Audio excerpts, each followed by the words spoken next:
It's a family affair now at Genealogy Gems. My husband's here. I've got 2 of my 3 daughters, and I did not have to twist anybody's arm.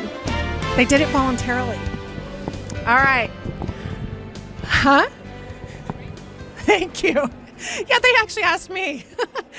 All right, so awesome apps. Let's talk about them because we all have young people in our families and in our lives, and actually some of the older people in our lives too, who sometimes aren't so excited about family history. You're not alone in that, that's for sure, because we all suffer from it.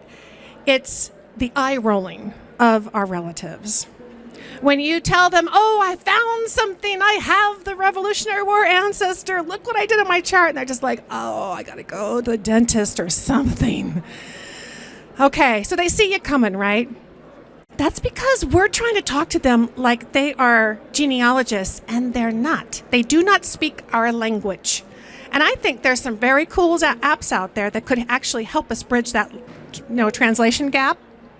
So what if we could help them see family history and genealogy differently? Here's Great Aunt Dorothy. Now, this is kind of fun. This is out of my husband's family, and it was one of the photos. People say I take after Great Aunt Dorothy. A couple of my kids chuckled and actually shared it online because they were like, yeah, that's me. And the first time, and they've seen this scrapbook and kind of went, yeah, okay, whatever. But now it's a meme, right? They want to put it on Instagram. They want to share it on Facebook. They want to show people a little bit of attitude in the family. Because inside all of us is a wild thing. And this is what our first app does. The first app is called Retype. And this is one that you can put on your phone. They have iOS and they have Android. It's a couple of dollars. Oftentimes you can even find it on sale for free. Jot this down because this isn't in my notes. Get an app called App Advice. I check it out. It takes you 5-10 seconds to scroll through the day's advice, and they will tell you when an app goes free. And so that's where I find some of these. And they do it on a regular basis to try to get more viewers and users. So look at this. What this app can do for you is, here I took a document that otherwise made many eyes roll in my family, and I used Retype to say, this is your great-grandpa Sparowski. Now, I covered up some of the data. All the genealogists are going, I can't read where he's from. They don't care, okay? They don't care about all the details, but what they notice is, wow, did he really sign that? And look, 1881, where'd you get that? See, we're not trying to give them all the answers. We are trying to generate questions, right? Because when people ask the question themselves, they actually want to learn, and it becomes something of ownership for them. So why not take the photos and even the documents that you have and turn them into kind of an online meme? These can be printed out. I've used these images to print out on photo paper and sent greeting cards. I've put them on Facebook. I put them on birthday cards, invitations. I put them on Instagram. You are all following me on Instagram, right? Okay, that's my new favorite place. I'm not there goes a voice. I'm not finding Facebook so much of a happy place anymore sometimes, and I love Instagram. So here's Retype. I've got all my apps collected here. We're going to tap on it. And the first thing it will do is give you a chance to pick an image. Now, they'll give you pictures if you feel like, I don't know where to start. Pick one of theirs. Or it can go to your camera roll or Dropbox, and you can pick photos that you already have, photos that you scanned. Then it gives you the option to add text. Again, if you can't think of something to say, they have all kinds of quotes you can pick from to get you warmed up. But sometimes it's as simple as, this is this guy's name. This is a real person, and he loved fishing just like you do. That's fun, that's shareable, and that means something to them. And then you can kind of have some fun with making it a little eye-catching, a little bit of a surprise. What if we made it purple or red? What if we actually tinted the photo? It's okay. This is not the archival version of the photo, right? but it is the version that we're trying to make go viral in our family. And I think you'll be surprised how they do. So when I picked teal, I kind of gave him a little teal tint. I started playing with these, and I eventually landed on kind of a purple. You can tell I like purple. And then I went back and changed the color of my ribbon. The fonts there are several to pick from, and you just tap, tap, tap until you see the version that you like. It just designs it for you. This is something I love to do sitting in a doctor's office, when you have nothing to do, on the bus, waiting in the car line with the kids, whatever it is, when you just have some downtime, or when I'm just watching a show I'm kind of half interested in with my husband, I'll sit there and kind of decorate photos and turn them into something really shareable. So you can play with opacity sliders and all that kind of stuff, but have fun with the colors, tap those little font buttons at the bottom and see how it just turns it into a whole new design. Really super easy. When you're done, tap the button in the upper right hand corner and you can save this to your photo roll, or you could just put it right out onto Facebook or Instagram or some other social media and share it. I like to save it to my camera. I can put things into Dropbox if I want to use them later in a project or a greeting card. And there's the picture on my camera roll. Retype brings excitement to the images and makes them kind of new and fresh and shareable. And I think that's a really good thing. I love this one. There's also one called Over, which is another Android alternative. I haven't seen that one go free, but it's only $4. I love this. Now, sometimes I just like taking a more serious portrait and just kind of bringing a little more resonance to it, and just have, this is Pauline and JB, my grandparents, in the early years. Do you love his eyes? My grandpa JB. All right, awesome app number 2. I have seen these little photo booth type pictures in particularly my grandparents' Burkett's photo albums. And I did a quick search one day in the App Store and I found photo booth. And I thought, well, this is cool because I've seen photo booths at events and things. Well, we can actually make some of these ourselves. And I really think we need to blur the lines between today and yesterday if we want people to be interested in our family. And so that's also saying we're not just having fun with the history, but we're actually remembering that we're making history right now. We are making memories right now. And I've got my third and newest grandchild, and this has just become like, I'm obsessed with getting them involved in and having those memory making times. For $2, you get your own photo booth on your smartphone. So you just press the little button, and it's kind of neat. It's stylized to look like an old-fashioned photo booth. And then you just take pictures together, snap, snap, snap, snap, snap. And you can send these directly to social media. You can save them to your camera roll and then use them in other projects, these kind of film strips. You can also print and even order it so that they'll ship pictures to you, actually printed copies. You can see here's me and my grandson. I couldn't get him to stop. And the fact that our pictures were coming out in black and white, he all of a sudden thought that the old-timey pictures of his grandparents and great-grandparents looked interesting too, because his picture looked like their picture. So that was kind of neat for the kids.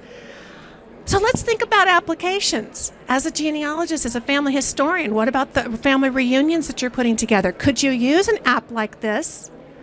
How about at birthday parties using it? And at the holidays, that's when you get your family together. So here are a couple of specific ideas I think you could have fun with. How about a bunting? What if you printed them out? Print out the ones that you have. You'd be surprised what you might find in your photo albums, the photos that you've inherited. You can even turn pictures that are full size and crop them like they look like they're a photo booth picture and tie them onto strings and make a bunting. And then you could set up a tripod at Christmas, at a party, at reunions.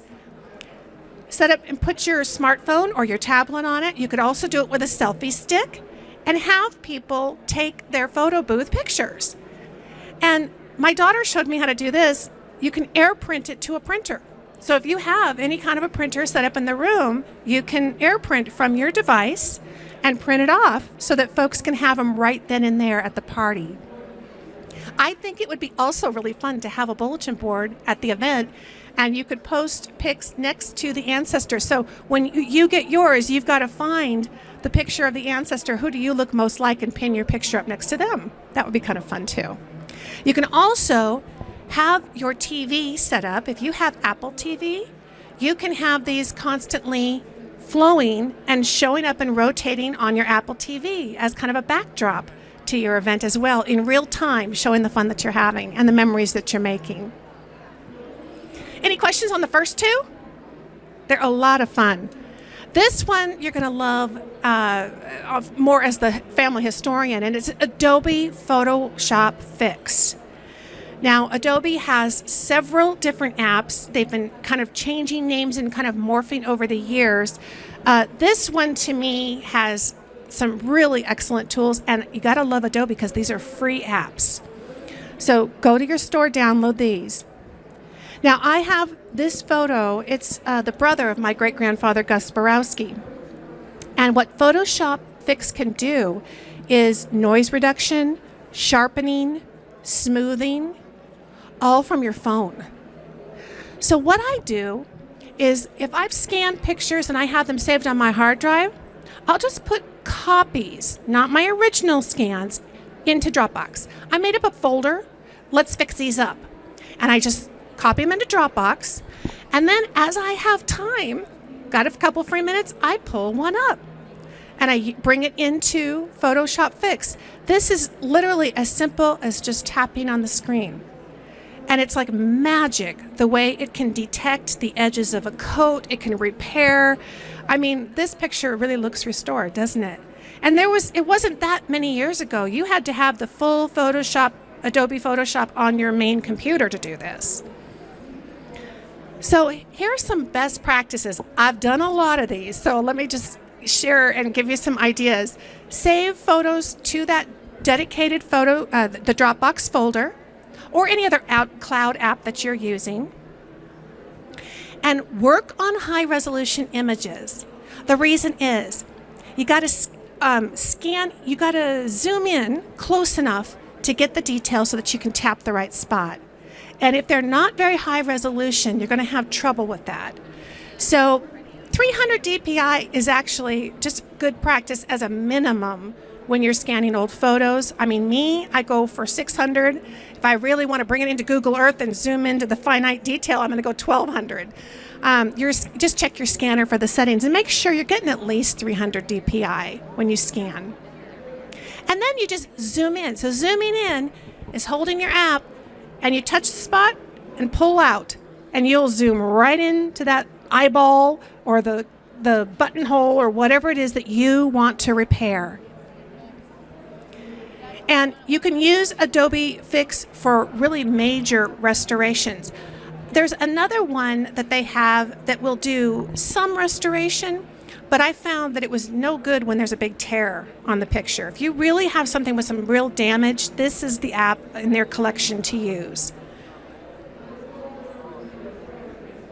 Awesome app number 4. Now, if any of you have listened to my how many of you listen to the podcast? Awesome. So for those of you who don't know, I do the Genealogy Gems podcast. It's free. We have an app. We've had an app for years. We're the only genealogy podcast with an app. And you can go download that on any of your devices. Well, the app is free. Now, a couple of years ago, I wouldn't have put this as an awesome app because it was the most minimal, stripped-down version of Google Earth, and it's almost disappointing. But they have done major updates. So if you downloaded this app a couple years ago and then just ignored it, go back and make sure it's updated because you want to get all the bells and whistles that come with it. Now you can explore a lot of the same imagery that you're seeing in the free desktop version. And just in case you're not familiar with it, Google Earth Pro is now free. It used to be $400. So the full software, go Google it, Google Earth Pro, and you can download it for free. If you want to learn more about that, we're going to talk about it in today's class at 3, and I have a book on that and videos and that kind of stuff for instruction.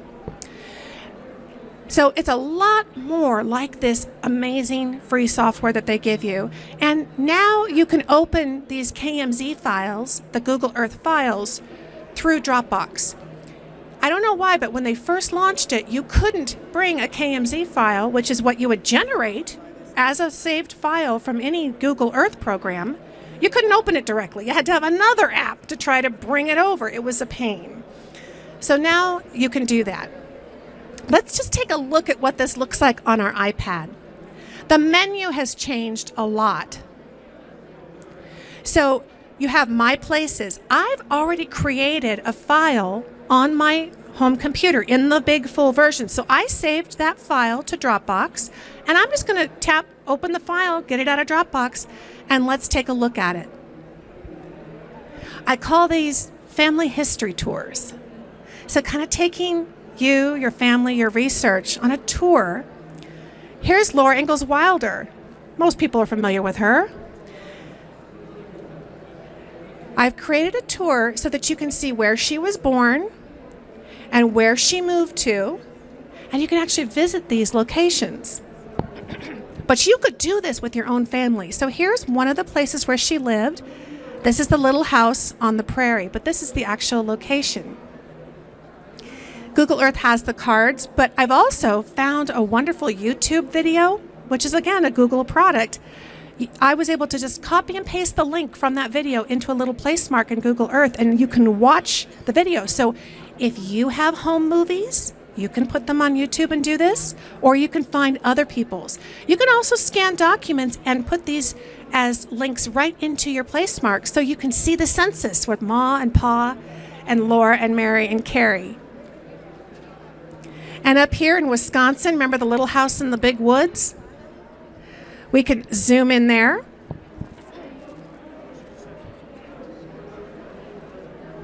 So if you have ancestors that they migrated and moved around, you've taken some old home movies, you've marked the place where they lived. We could even jump down into Street View and see what does it look like today in that area. So here you are, standing outside of the little house in the big woods, which doesn't look like a big woods anymore, does it? Creating a family history tour can incorporate pictures, videos, old maps, documents, all kinds of information. And then you plot it out on Google Earth. And this is really neat if you have kids, grandkids, there's Ma and Pa, because they're using Google Earth in school. They're really familiar with this, and it makes it kind of turn your family history story into what looks like a video game, doesn't it? It's really interactive, and they can play with it right on their iPad or their smartphone. Let's take a look at it again. So here's what the app looks like. And again, this is free. And you'll see, if you've looked at it before, it looks quite different. Your menu items are over here on the left. You can type in a location. It says here the capital of France. Okay, cool. You can fly to any place on the earth. It'll have cards for more famous places where you can get, they're called knowledge cards, and you get a little more detail on that area. Here we are in Paris. Look at the 3D imagery you're getting now in the app, where all the buildings kind of pop up in that 3D look. Here we are outside of Dallas-Fort Worth, where I live. You can change the map style, so you can see all the roads, all the locations. You can get a really clean view of it, or you can have kind of an explore view as well. There are over 150 free maps that are historical from 1650 to 1930 in Google Earth. They're in the layers panel, and you can overlay those. When you find an ancestral location, go and check in the layers and see if they have a historical map in your area. I'm going to do a search here. So I put the Family History Library, Salt Lake City. It's going to fly there. It's going to give me a knowledge card because this is a well-known location. You zoom in, all the buildings are in 3D, and you can plop down into Street View. If you want to see more about what Google Earth can do, and therefore what this app will be able to do for you when you're on the go with your mobile device, definitely come to my 3 o'clock class. I'm going to show you how to find those old historic maps, how to map out things, including a lot of other Google tools as well.